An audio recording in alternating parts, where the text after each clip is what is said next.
두 가지 일을 행했다는 게 참 귀합니다. 더불어 마음을 같이 했다. 참 쉽지 않은 일이었습니다. 정말 120명의 사도들이 정말 자기 나름대로의 다 생각들을 가지고 있었고 동상이몽을 가지고 있었음에도 불구하고 주님의 복음 안에서 더불어 마음을 같이 했고 또 그 마음을 같이 한 이유가 뭐냐? 오로지 기도에 힘쓰기 위해서. 정말 우리가 그런 귀한 은혜를 나눴는데 그 초대교회 사도들이 마가의 다락방에서 성령을 받기 전까지 더불어 마음을 같이 해서 오로지 기도에 힘썼던 일과 함께 또 한 가지 한 일이 있습니다. 그게 뭐냐면 우리 오늘 성경에 봉독한 15절부터 26절까지 말씀. 이제 다음 주가 되면 2장 1절로 넘어가면서 마침내 오순절 마가의 다락방에 성령이 임하죠. 바로 그 성령이 임하는 사건이 있기까지 더불어 마음을 같이 해서 이들이 한 일이 뭐냐? 바로 사도를 선출하는 일이었습니다. 바로 가룟 유다가 떠나가 버린 그 자리를 이제 대신할 사도를 선출하는 일을 행합니다. 바로 그 일을 베드로가 선봉에 서서 행하게 됩니다. 자, 우리가 15절 하반절부터 17절까지 보면요. 함께 같이 읽어봅시다. 시작. 그때에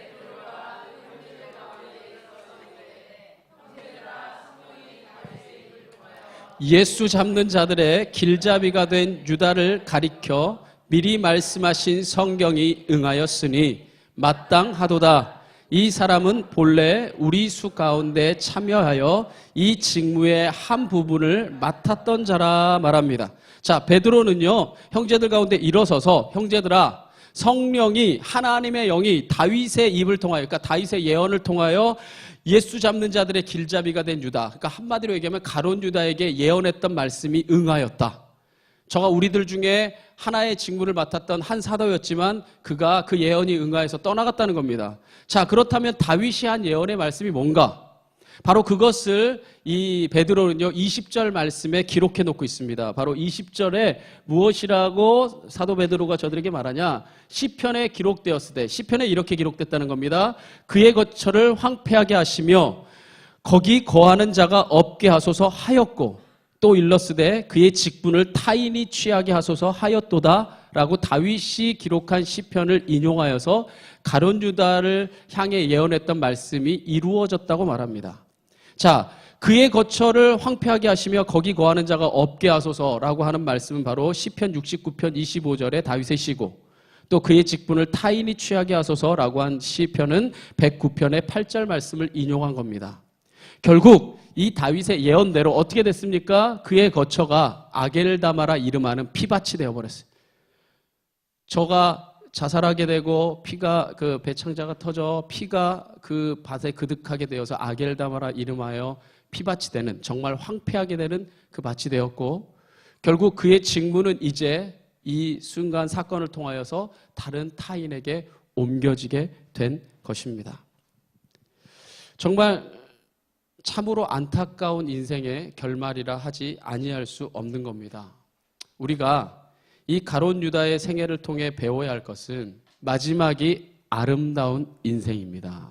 오늘 이 마지막이 아름다운 인생이 돼야 되는 것을 우리가 가룟 유다의 생애를 통해 배웁니다. 여러분 이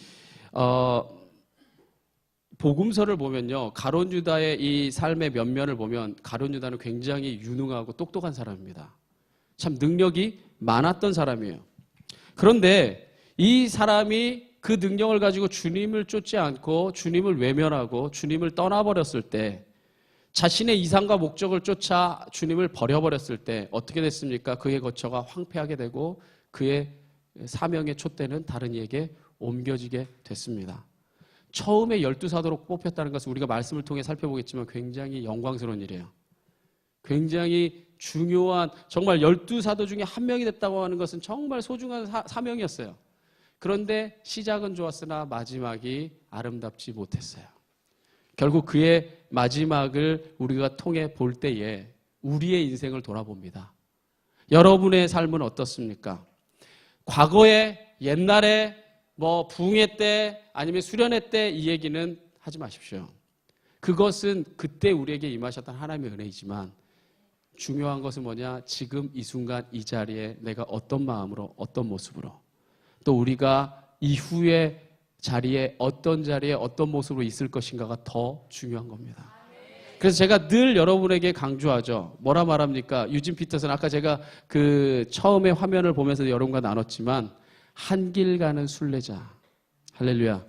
한 길 가는 순례자가 되는 것이 중요합니다. 우리가 한 길 가는 순례자가 됐을 때 저는 늘 여러분에게 강조하고 꿈꾸는 게 있습니다. 우리가 하나님 나라 갔을 때 여러분은 꼭 이 칭찬을 들어야 돼요. 저는 좋은 만남 교회 성도였다면 꼭 이 칭찬을 듣길 바라요. 잘했다. 착하고 충성된 종아. 너 정말 못나고 못했다 이렇게 이야기한다면 우리의 인생 송두리째 다 부정당하는 거 아니겠습니까? 우리가 정말 잘했다, 착하고 충성된 종아라는 주님의 칭찬과 영접을 받을 수 있는 자가 되길 원합니다.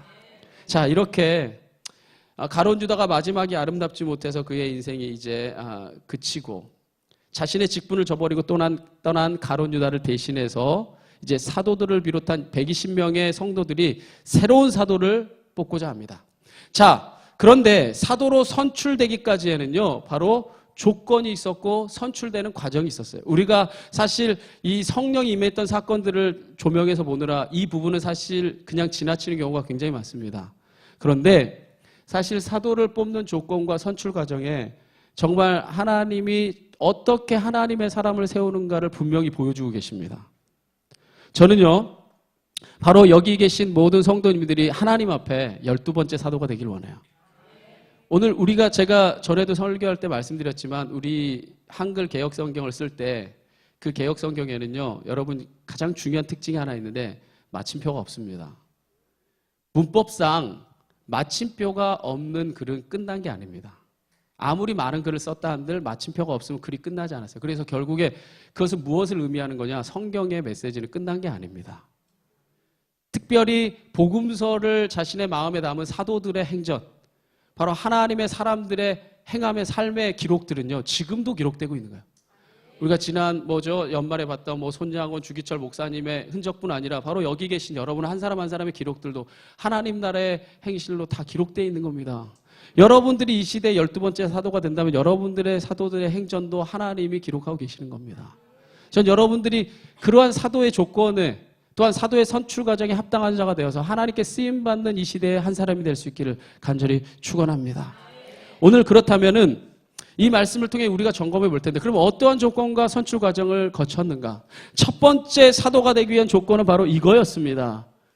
한번 같이 고백해 볼까요? 시작. 그렇습니다. 항상 주님과 동행한 자만이 사도가 될 수 있었습니다. 그래서 이 사도의 조건을 말하는 21절과 22절 상반절에 보면 이렇게 기록되어 있습니다. 함께 고백해 봅시다. 이러므로 요한의 세례로부터 우리 가운데서 올려져 가신 날까지 주 예수께서 우리 가운데 출입하실 때에 항상 우리와 함께 다니던 사람 중에 하나를 세워라고 기록되어 있습니다. 자, 사도가 될 수 있는 첫 번째 조건이 뭐라고요? 그죠? 항상 주님과 동행한 사람 중에서라야 사도가 될 수 있었어요. 자, 우리가 성경에 통해 볼 때 요한의 세례라고 하는 것은 뭡니까? 예수님의 공생의 시작입니다. 그리고 올려져 가신 날이라는 게 뭡니까? 예수님의 승천이죠. 그죠?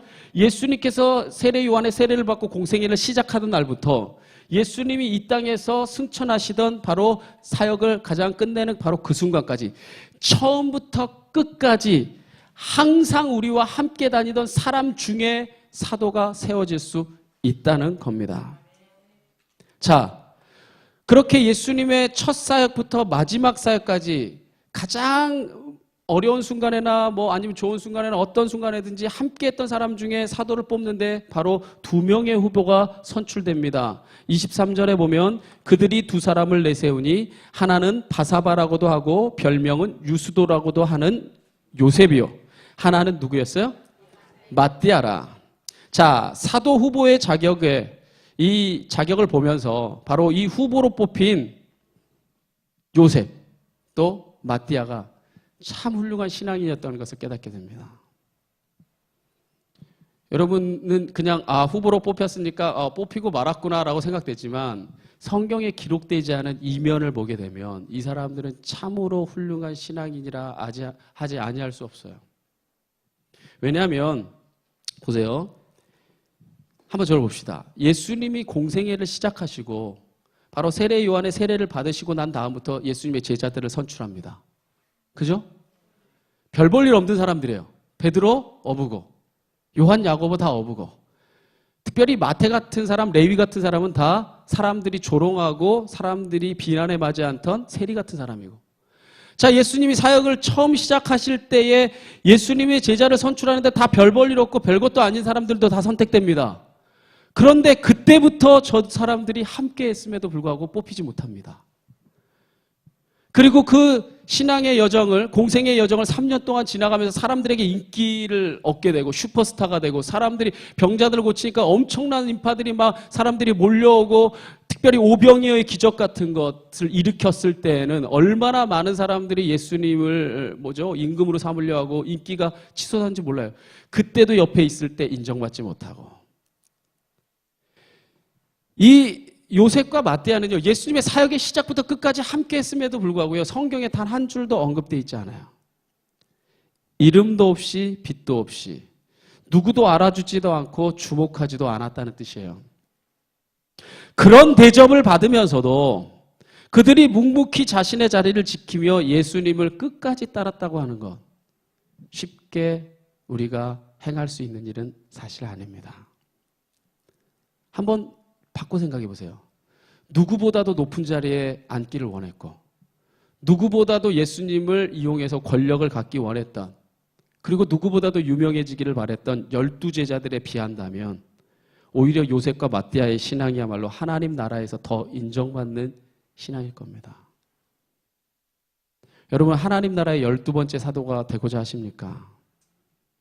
그렇다면 누가 알아주던 알아주지 않던 묵묵하게 끝까지 주님과 동행하는 자가 되십시오. 그것이야말로 여러분을 진정한 사도라 인정하게 되는 징표가 될 거예요. 유명해질 때는 힘을 가지려 하고, 예수님 때문에 고난당하면 버려버리고, 내가 드러나지 않는다고 해서 예수님을 외면해 버린다면 그는 진정한 사도라 말할 수 없을 겁니다. 저는요, 좋은 만남 교회가 이 세워져가는 과정 속에서 우리가 이렇게 함께 예배하게 되지만 정말 참 감사한 분들이 있어요. 이 교회가 시작되고 나서 이렇게 예배하기까지 정말 이름도 없이 빛도 없이, 제가 제대로 대접 한번 못 해드리고 칭찬 한번 못 해드려도 묵묵하게 자리를 까는 사람, 저기에 이렇게 이렇게 이런 거 다 붙이는 사람, 정말 여기 와서 일찍부터 와서 닦고 여기를 청소하는 분들, 정말 제가 감사한 거는 단 한 번도 강요한 적이 없어요. 단 한 번도 해달라고 요구한 적도 없어요. 그런데 누가 알아주지 않아도 이름도 없이 빛도 없이 섬기고 자신이 먼저 그 자리에 와서 이 자리를 빛나게 하는 분들이 있기에 우리가 이렇게 함께 예배할 수 있는 겁니다. 우리가 세상에서 유명한 자가 아닐지라도 하나님 나라에서 그 사람이 바로 인정받는 자인 줄 믿습니다. 오늘 여러분 보십시오. 여러분, 우리 점심 식사할 때마다 누가 막 인정해주지 않아도 막 간식 사오는 사람도 계시고, 그렇지 않아요? 감사합니다. 이 자리를 빌어서 정말 간식을 베풀어주는 사람, 정말 제가 봤을 때 부유한 사람이 아님에도 불구하고 자기가 직접 여러 가지를 사가지고 대접하고 싶은 마음 때문에 대접하는 사람, 바로 그렇게 이름 없이 빛도 없이 살아가는 12번째 사도가 있기 때문에 하나님의 교회는 유지될 수 있는 겁니다. 오늘 저는요, 좋은 만남 교회 안에 이런 12번째 사도 같은 성도들이 끊임없이 나타나길 원합니다. 그래야 성도 한 사람 한 사람을 통해 선한 영향력이 나타날 수 있기를 진심으로 축원합니다. 첫 번째 사도의 자격은 뭐였냐? 주님과 처음부터 끝까지 늘 함께 동행한 사람이었습니다. 두 번째 사도의 자격은 뭐냐? 여러분이 한번 고백해 볼까요? 시작. 그렇습니다. 두 번째 사도의 자격은 주님의 부활을 증언할 자입니다. 그래서 22절 하반절에 어떤 사람이 사도가 될 수 있느냐 이렇게 말합니다. 함께 고백합니다. 우리와 더불어 예수께서 부활하심을 증언할 사람이 되게 하여야 하리라. 자, 다시 한번 강조하지만 사도가 되기 위한 두 번째 조건은 예수님과 항상 동행만 해서는 안 되고 주님의 부활을 증언할 수 있는 그 사람이어야 된다고 말합니다. 자, 사도라고 말하는 이 사도는요, 원래 헬라어 아포스톨로스라는 말에서 유래된 말입니다. 이 헬라어 아포스톨로스라는 말에서 유래됐는데, 이 아포스톨로스라는 말이 뭐냐? 보냄을 받은 자, 대리자라는 뜻이에요. 그러니까 사도는 뭘 받은 사람이에요? 보냄을 받았어요. 대리자로 보냄을 받은 사람이 바로 사도입니다. 자, 그렇다면 사도는 무엇을 위해 보냄을 받았습니까? 자, 그렇습니다. 벌써 답을 알고 계시네요. 그죠? 무엇을 위해 보냄을 받았냐면요. 예수가 뭐임을 그리스도, 메시아여 구원자여 생명의 주인이심을 증언하라고 보낸 자예요. 그러니까 사도라고 하는 존재는 예수가 그리스도입니다라고 선포해야 되고 증언해야 됩니다. 그러니까 예수님이 우리가 그리스도가 되고 구원자가 되고 메시아가 되려면 예수님이 생명과 부활이 되셔야지만 우리의 구원자가 될 수 있죠. 예수님이 십자가에서 죽고만 끝났다면은 예수님의 그 십자가의 능력 우리에게 임할 수 없습니다. 죽었으나 영원히 다시 사셨기에 영원히 우리의 삶에 그 부활의 능력이 임할 수 있는 거예요. 바로 그 부활의 능력을 전하는 자가 바로 사도이기에 바로 사도는 부활의 능력을 당당히 전할 수 있는 사람이어야 된다는 겁니다. 오늘 우리의 주님이 구원자가 되는 것은 다시 한번 여러분에게 선포합니다. 부활이 있기에 부활이 가장 확실한 증거가 되어 우리의 구원자가 되십니다. 그런데 제가 여러분에게 한 가지를 더 묻겠습니다. 예수님이 부활이요 생명이라는 것을 우리가 증언하기 위해서는요, 전제가 하나 있어요. 자, 예수님이 우리의 부활이요 생명이라는 것을 여러분이 전하려면 전제가 하나 있는데 그게 뭐냐면 저를 한번 봐보세요. 여러분이 그것을 먼저 믿어야 돼요. 경험을 해야 돼요. 내가 믿지도 못하는 것을 증언할 수는 없는 일이에요. 내가 확신하지도 못하는 것을 선포할 수는 없는 일입니다. 내가 그것에 대해서 온전한 체험과 경험이 없이 그것을 당당하게 말할 수 없는 겁니다. 제가 예를 들어서 맛있는 음식점을 가자고 했을 땐 제가 먹어봤기 때문이에요. 그죠? 자, 여행을 가다가 어느 음식점을 발견했는데 이 음식점 가서 먹을까 말까 할 때 먹을까 말까 데려가는 사람이나 가는 사람이나 다 확신을 가지지 못하는 것은 다 먹지 않았을 때, 그런데 야, 이 음식점 진짜 맛있대, 가자 라고 전도할 때는 뭐 한 거예요? 내가 먹어봤으니까, 확신하니까, 난 경험해봤으니까. 할렐루야.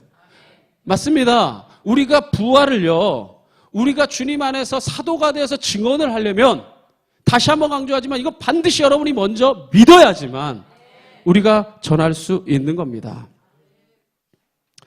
여러분, 부활이요, 여러분 안에 있다고 하는 것은, 부활이 내게 약속됐다고 하는 것은, 부활의 이 능력이 내게 있다고 하는 것을 내가 믿으면요, 사나 죽으나 두려움이 없게 됩니다. 왜냐하면 살아도 주를 위해 살고 죽어도 주와 함께 살면 되니까. 할렐루야. 그렇기 때문에 우리 인생에서요, 세상을 초월하며 살 수 있는 능력이 생겨요. 그래서 모든 삶의 여정 가운데 당당하게 됩니다. 왜? 죽음이 두렵지 않은 인생은 삶도 두렵지 않아요. 그렇기 때문에 당당한 인생을 삽니다. 바로 그 진리를 깨달았던 사도 바울은요, 스스로를 사도라 칭하며 정말 생사를 초월한 주님의 증인으로서 살아갑니다. 그가 빌립보서에서요, 자기가 어떠한 목적과 어떠한 확신을 가지고 증인의 삶을 살아가는지 이렇게 고백합니다. 내가 원하는 것은 그리스도를 바로 알고 그분의 부활의 능력을 체험하며 그의 고난에 참여하고 그분의 죽음을 본받아 어떻게 해서든 나도 부활하는 것입니다. 그래서 이 다음 구절이 뭡니까? 내가 뒤는 안 돌아보고 표대를 향하여 하나님이 부르신 부름의 상을 위하여 달려갑니다. 할렐루야. 그렇습니다. 나는 주님의 부활을 믿기에, 주님의 부활을 체험하고자 하기에 내가 이 세상을 살아가는 것 그 무엇도 두렵지 않습니다. 내 생명조차 조금도 내가 조금도 아까워하거나 두려워하지 않고 오직 주님의 복음을 위하여 내가 달려가노라. 할렐루야. 그렇습니다. 바울은요, 오직 자신의 인생의 소원이 부활의 능력을 체험하는 것 단 한 가지였어요. 부활을 너무나 확실하게 믿었기에 바울의 소원은요, 오히려 죽는 거였습니다. 왜냐하면 주님과 영원히 함께하고 싶어서. 주 오시면 천국에서 주님과 살리라 영원토록. 할렐루야. 바로 그러한 확고한 목적과 확고한 비전과 확고한 믿음이 있었기 때문에 어떠한 위협과 고난에도 굴하지 않고 사도 바울은 사도로서의 사명을 다할 수 있었습니다. 주님의 부활을 증언하는 사도가 되고자 하십니까? 그렇다면 여러분에게 도전합니다. 이 예배 시간에 먼저 부활의 능력을 믿으십시오.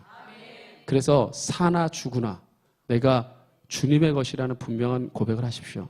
그렇다면 살아도 주를 위해 살고 죽으면 주와 함께 사는 영광스러운 주님의 자녀여 사도로 남게 될 것입니다. 첫 번째 사도가 되기 위한 자격은 주님과 동행하는 사람이었어요. 두 번째 자격은 뭐냐? 주님의 부활을 증언하는 자가 돼야 됩니다. 자, 이제 사도를 선출하게 되는데 선출하는 과정의 세 번째 자격은 뭐였냐? 한번 같이 고백해 볼까요? 시작. 뭐 하는 자라고요? 그렇습니다.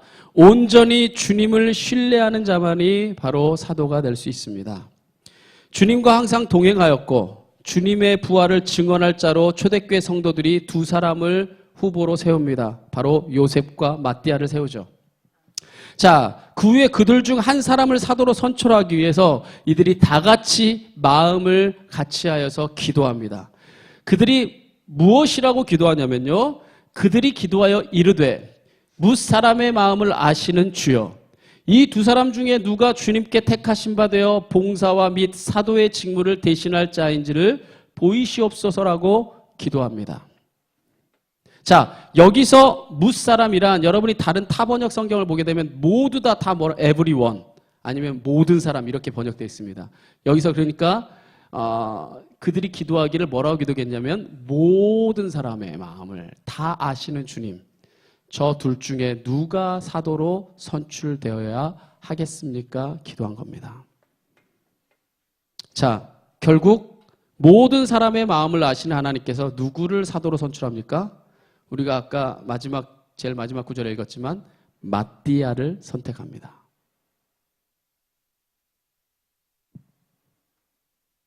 여기서 우리는 한 가지 질문을 던져볼 수 있습니다. 제가요, 치밀한 사람이에요. 예민하고 까탈스럽고 뭘 이렇게 좋아하고 고개를 끄덕거리세요. 너무 긍정의 메시지를 저에게 보내시는데, 제가 빨간 줄 그을 거면 의미와 목적과 분명한 이유가 있기 때문에 그거예요. 제가 이 많은 구절의 이야기들 중에 모든 사람의 마음을 아시는 주여라는 구절에 왜 빨간 구절을 넣었을까? 한번 여러분 이렇게 한번 돌려 생각해 봅시다. 모든 사람의 마음을 아시는 주님이 왜 요셉은 택하지 않았을까? 우리는 늘 성경을 읽을 때 승자 위주의 관점에서만 읽습니다. 늘 내가 누구라고만 생각해요? 마띠아라고만 생각합니다. 늘 내가 베드로요, 늘 내가 사도 바울이라고 생각하지만 때로는요, 우리가 인생에서 승자는 그리 많지 않다는 걸 깨닫게 됩니다. 그렇지 않나요? 한 명의 승자 뒤에는 무수히 많은 주변인들이 있습니다. 자, 요셉과 마띠아를 세워서 사도를 선출한다면 이건 이제 아주 대표가 돼서 두 사람이 모든 성도들 앞에, 초대교회 대표적인 지도자들 앞에 서게 된 겁니다. 사도로 선출된 사람은 명예도 얻게 되고 칭송도 받게 되고 많은 사람의 존경과 선망의 대상이 될 겁니다. 그런데 그 자리까지 나와서 떨어진 사람은, 그것도 사람들이 뽑아서 마띠아가 선택된 게 아니라 하나님의 마음을 묻고 하나님이 제비 뽑아서 하나님이 마띠아를 선택해버린 거예요. 그럼 누구한테 선택 못 받은 거예요, 요셉은? 하나님이 선택하지 않은 게 돼요. 그러면 모든 사람의 마음을 아시는 주님께서 왜 요셉은 선택하지 않고 마띠아를 선택했을까? 입장 바꿔 생각해 봅시다. 여러분이 누구라면, 요셉이라면 마음이 어떨까요? 이거 그냥 투표하려고 나온 사람 아니에요. 적어도 3년 동안은 예수님이 사역을 처음 시작할 때부터 예수님이 승천하시던 날까지 늘 함께 했던 사람이에요. 12사도를 보면 어쩌면요, 그 마음속에 나도 저 사람들 중에 한 명에 끼고 싶다는 마음이 있었을 수 있어요. 안 그럴까요? 그러한 마음 가지고 살았을 텐데 그 순간에 자기가 뽑히지 않았다고, 이제 더 이상의 사도는 없습니다. 이제 나중에 바울은요, 스스로 사도라 칭하죠. 그래서 그것 때문에 공격받는 이야기들이 무수히 많습니다. 더 이상 사도는 없을 텐데 뽑히지 않았던 요셉은 어떤 마음이었을까?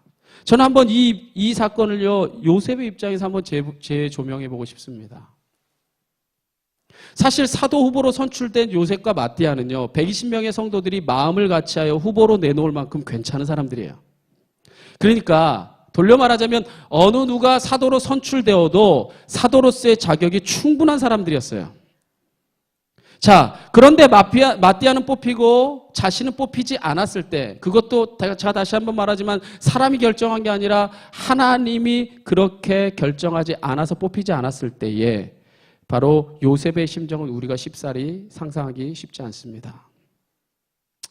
그런데 이 일을 사람의 관점이 아닌 모든 사람의 마음을 아시는 하나님의 관점에서 보면 어떨까요?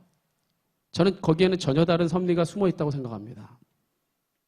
시각을 조금 달리 해보자면 지금 사도 선출을 인도하고 있는 사람이 누구예요? 베드로죠.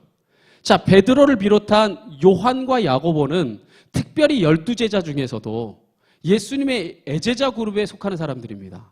그래서 회당장 야이로의 딸을 살릴 때라든지 아니면 아주 중요한 사건인 변화산에서 모세와 엘리야를 만나는 영의 모습으로 변화되는 변화산에 올라가는 사건이라든지 겟세마네 동산에서 정말 마지막 십자가를 앞두고 기도할 순간에라든지 아주 중요한 순간에는 바로 이 세 제자를 늘 데리고 갔습니다.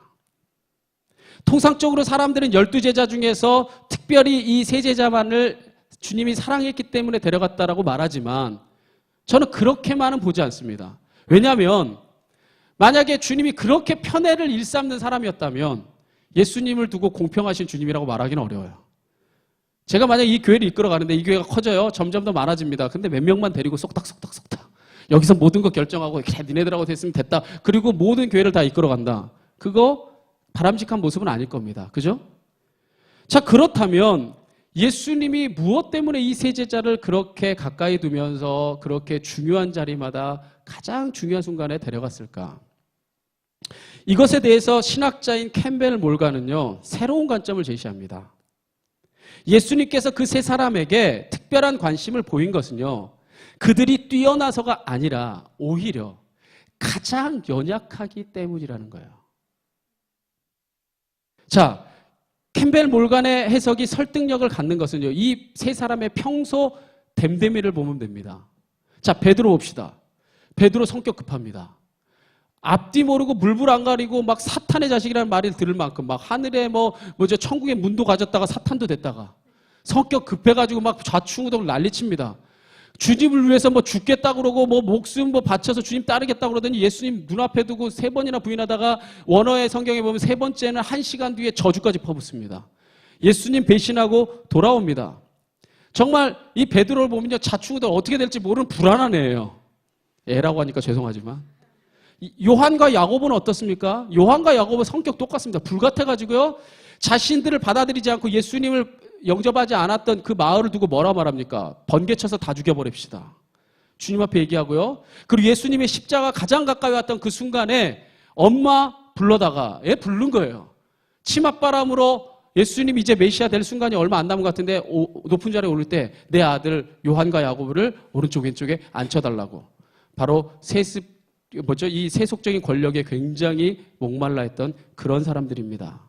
게다가 이들은요, 예수님이 십자가를 눈앞에 두고 세상에, 여러분 절체절명의 순간이면 다 느껴지잖아요. 땀방울이 핏방울이 될 만큼 막 기도하는데 쿨쿨 잡니다. 정말 대책 없는 사람들이에요. 이게 예수님 십자가기 못 박히는 바로 그 순간이에요. 자고 있어요. 그러한 관점에서 본다면요, 이 사람들이야말로 예수님이 그리스도라는 걸 가장 확실하게 가까이서 보여주지 않았다면 주님의 사도로 살아가기에 정말 부족한 사람들이에요. 그래서 오히려 주님이 더 가까이 했다고 캠벨 몰가는 해석하는 겁니다. 저는요, 이 해석을 보면서 정말 맞다 생각했습니다. 제가 예전에 우리 목사님들이 함께 모여가지고 이렇게 얘기를 하다가 우스갯소리로 이런 얘기 한 적이 있는데 다 같이 아멘했습니다. 뭔 얘기를 했냐면, 우리가 목사가 안 됐으면 교회 안에서 제일 문제가 됐을 사람인 것 같다고. 제일 독특하고 제일 말 안 듣게 생겼고 제일 하나님 가슴 아프게 생긴 사람들 여러모로 훈련시켜다가 주님의 길을 가게 하는 거예요. 할렐루야. 네. 네, 저를 보면서 꼭 그렇게까지 하실 필요는 없습니다. 네, 목사 된 사람들이 제일 성격이 모나고 제일 부족한 경우도 정말 많습니다. 그렇게 주님을 자주 만나지 않고서요. 저도 그래요. 늘 주일날 올 때마다 저도 은혜 받고 도전 받아요. 그런 생각합니다. 저도 주일날에 이 공급받는 시간이 없으면 나도 똑같은 사람이겠구나. 바로 그러한 모습이었기에 베드로와 요한과 야고보를 주님이 가까이 하며 더 사도로 세워가기를 애쓰면서 세워갔다는 겁니다. 그런 관점에서 본다면 모든 사람의 마음을 아시는 하나님께서 맏대아를 선택하신 깊은 뜻을 헤아릴 수 있습니다. 성도들의 추천을 받은 요셉과 맏대아는요, 사실 둘 다 신실한 그리스도인이에요. 그러나 제비를 통해 오직 한 사람만 선택할 때에, 자, 맏대아가 만약에 선택받지 않았더라면 모든 사람의 마음을 아시는 하나님이 저가 실족하고 저가 주님의 길을 제대로 가지 못할 거라 하나님은 보셨던 겁니다. 반면에 요셉은 이름도 없이 빚도 없이 누가 알아주지 않아도 저가 심지어 사도로 택함을 받지 못한다 할지라도 여전히 주님 더 사랑하고 끝까지 한 길 가는 순례자가 될 것을 하나님이 보셨던 겁니다. 우리가 아까 찬양에도 고백했지만 하나님 우리 이름 아세요. 하나님 내 생각도 아세요. 내가 남몰래 흐르는 눈물도 아세요. 제가 이 찬양 정말 좋아하는 이유가 뭐냐면 미국에서 제일 힘들고 어렵고 아무도 나를 돌아보지 않는다고 생각할 때 영어로 드렸던 첫 찬양이에요. 근데 영어로 드릴 때 더 느낌이 더 다가오거든요. 이 뉘앙스가. 왜냐하면 미국애가 작곡을 해가지고. 제가 그래서 이 노래를 작사 작곡한 분의 교회를 제가 한 달여 동안 다녔어요. 같이. 정말 내 이름과 생각과 내 모든 눈물까지도 아시는 하나님이 가장 합당하게 그 모든 일을 행하셨다는 겁니다. 오늘 이 일을 통해 우리가 깨닫게 되는 것은 뭡니까? 내가 유명한 자리에 선택을 받았건 혹시 선택받지 못했건 그건 사실 중요한 일이 아니라는 겁니다. 누구의 입장에서는? 하나님의 관점에서는. 오히려 하나님의 관점에서는 낮은 자가 하나님 나라에서 더 높은 자요. 섬기는 자가 더 하나님 나라에서 더 큰 자요.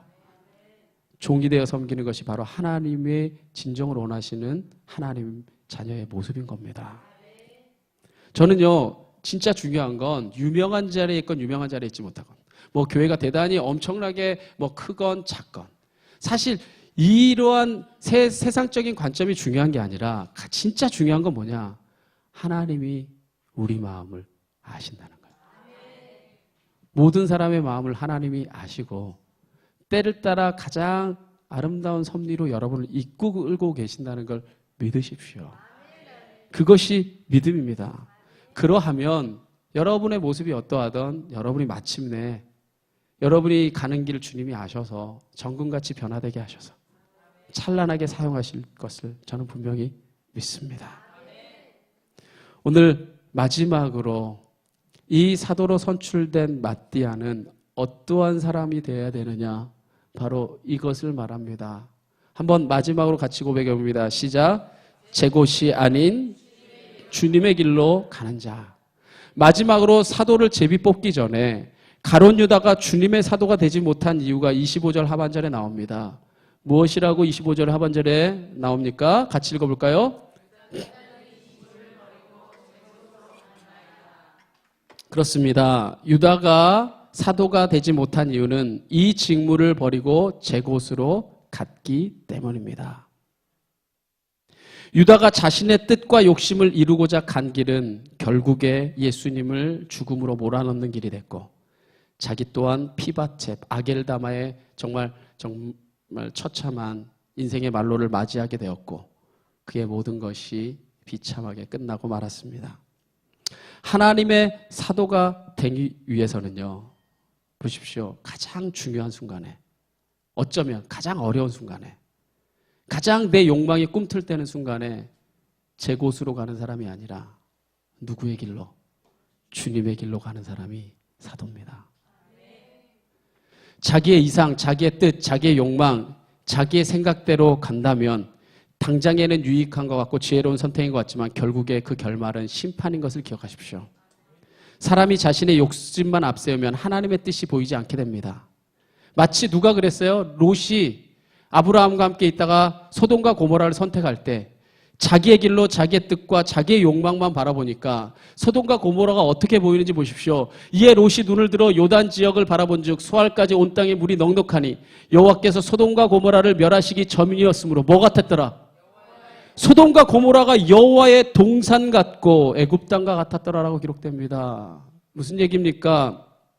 제 곳으로 가고자 하니까, 제 욕망만 쫓아가니까 소돔과 고모라가 하나님의 뜻이 있는 곳이 아닌데 여호와의 동산같이 보이고 에덴 동산같이 풍요로운 땅처럼 보였다는 겁니다. 결국 여러분 보십시오. 롯의 인생의 결말도 아름다웠어요? 아름답지 못했습니다. 그러므로 우리는 하나님의 사도가 되기 위해서는요, 물어야 됩니다. 제 곳이 아닌 하나님의 자리가 어딘지를 먼저 물어야 돼요. 할렐루야. 세상적으로 보기에 그것은 좁고 험한 길일 수 있습니다. 하지만 그것이 주님의 길이라면 기꺼이 가는 자가 되십시오. 그래서 오늘 마지막으로 오늘 성경 구절 한번 고백해 볼까요? 예수님이 여러분에게 도전하신 겁니다. 예수님 우리에게 말씀하시길 뭐라 말합니까? 좁은 문으로 들어가라. 멸망으로 인도하는 문은 크고 그 길이 넓어 그리로 들어가는 자가 많고 생명으로 인도하는 문은 좁고 길이 협착하여 찾는 이가 적음이니라. 비록 찾는 이가 적다 할지라도 하나님의 사람은 주님이 원하시는 길로 가야 됩니다.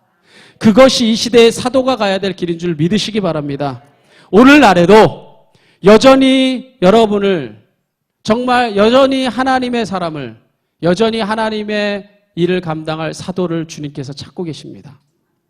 하나님의 부르심 앞에 주님 내가 여기 있나이다. 주님 나를 보내시옵소서라고 고백할 수 있는 여러분이 되기를 간절히 축원합니다. 여러분이 주님의 사도가 되기 위해서는 어떤 사람이 돼야 됩니까? 오늘 마지막으로 정리하겠습니다. 첫째, 어떤 사람입니까? 어떠한 환경, 어떠한 모습, 어떠한 자리에 있든지 끝까지 주님과 동행하는 자가 사도입니다. 또 어떤 사람입니까?